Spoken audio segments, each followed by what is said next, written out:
పెట్టుకుని సంతోషించుకుంటున్నాం వాళ్ళు మేమన్నమాట. చెరుకూరు అని బాపట్ల దగ్గర ఒక గ్రామం ఉంది. ఆ గ్రామంలో ఒక రోజున మా నాన్నగారిని పిలిచాడు ఉపన్యాసానికి. పిలిస్తే దేవాలయంలో చెప్పారు. నేను కూడా అప్పుడు 10th అయిపోయింది. నేను వెళ్ళే వారి వెంట ఊరికి తోడుగా రమ్మంది. వెళ్తే ఏమన్నారంటే, అప్పుడు వాళ్ళు అడిగారు ఉపన్యాసం అయిపోయిన తర్వాత, బాబు నువ్వు ఏం చదువుతున్నావు అని. ఇలా ఏదో నా 10th క్లాస్ అయిపోయిందని వింటున్నా, సంస్కృతం నేర్చుకోవడం లేదా అన్నారు. నాకు ఆ మాట మనసులో పట్టింది బాగా. అట్లాగే పొన్నూరులో ఉన్నప్పుడు పివి నరసింహారావు గారు అప్పట్లో దేవాలయ శాఖ మంత్రిగా ఉండేవారు. ఓసారి దేవాలయానికి వచ్చారు. వస్తే మా నాన్నగారు సంస్కృతంలోనే సంభాషణ చేశారు. చేసిన తర్వాత ఏదో పలకరి కూడా పండితులు అంటే వారికి సహజంగా గౌరవం ఉంటుంది. పలకరిస్తూ ఏమంటే ఏం చేస్తున్నారు మీ అబ్బాయి, ఏంటి ఎంతమంది పిల్లలు అంటే ఇట్లా ఇంగ్లీష్లో చదువుతున్నారంటే, ఏంటంటే మీరు కూడా ఇంగ్లీష్ చదివిస్తున్నారు ఏంటండి అన్నారు అనమాట. అందుకని నాకు ఆ పట్టుదల వచ్చి సంస్కృతంలోకి వచ్చాను కనుక మిమ్మల్ని ఇన్స్పైర్ చేసే సంఘటనలు కూడా జరుగుతాయి కనుక మీరు సంస్కృతం చదువుతున్నారని దిగులు పడవద్దు. మనకు కావాల్సిన విద్య, ఆ విద్యని మీ అందరూ కూడా సాధించండి. న్యాయంగా నేను ఏమనుకున్నానంటే, అనుకున్న మాట చెబుతున్నా, మీరెవరూ అన్యథా భావించకపోతే ఏంటంటే సంస్కృతంలోనే మాట్లాడదాం అనుకున్నా.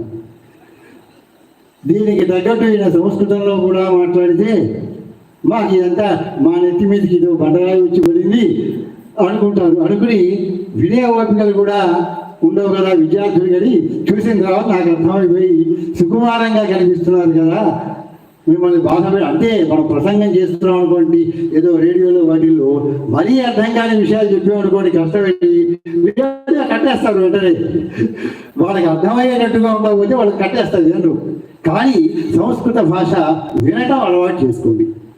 మనకు అర్థమైనా కాకపోయినా మీరు సంస్కృతాన్ని నేర్చుకోండి అనే పేరుతో ఒక పుస్తకం రాశాను నేను. అనేక కావ్యాలు రాశాను. దాంట్లో ఒకటి రాశా.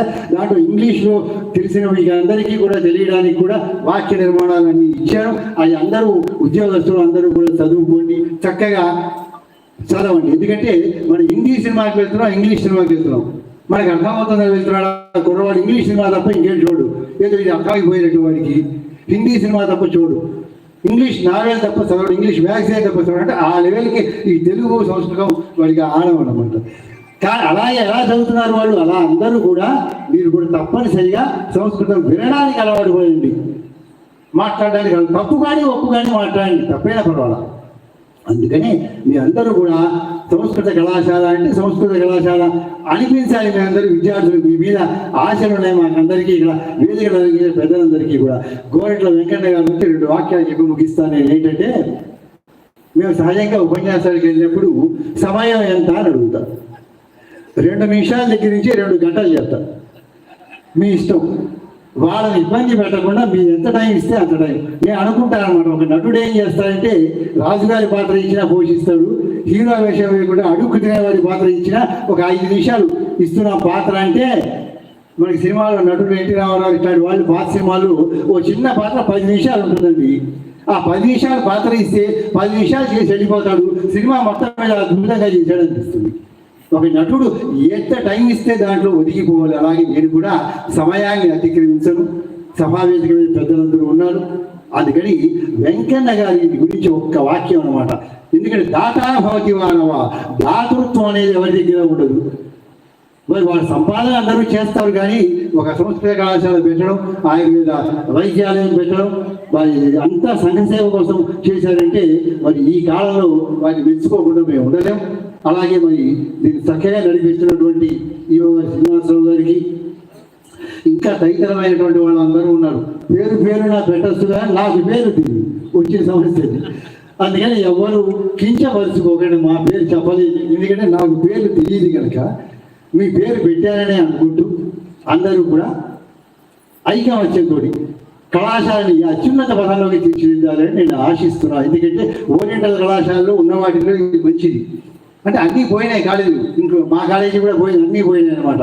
అందుకని విద్యార్థుల సంఖ్య పెంచుకోండి, చక్కగా పాఠాలు చెప్పి కళాశాలను నడిపించాలని చెప్పి ఈవో గారు నేను వారికి సలహా ఇస్తూ, ఇటువంటి అవకాశం నాకు ఇచ్చినటువంటి మీకు అందరికీ కూడా ఆ భగవంతుడు ఆయురారోగ్య ఐశ్వర్యాలు కలగాలి అని ప్రార్థిస్తూ ఇంతటితో ముగిస్తున్నాను. స్వస్తి.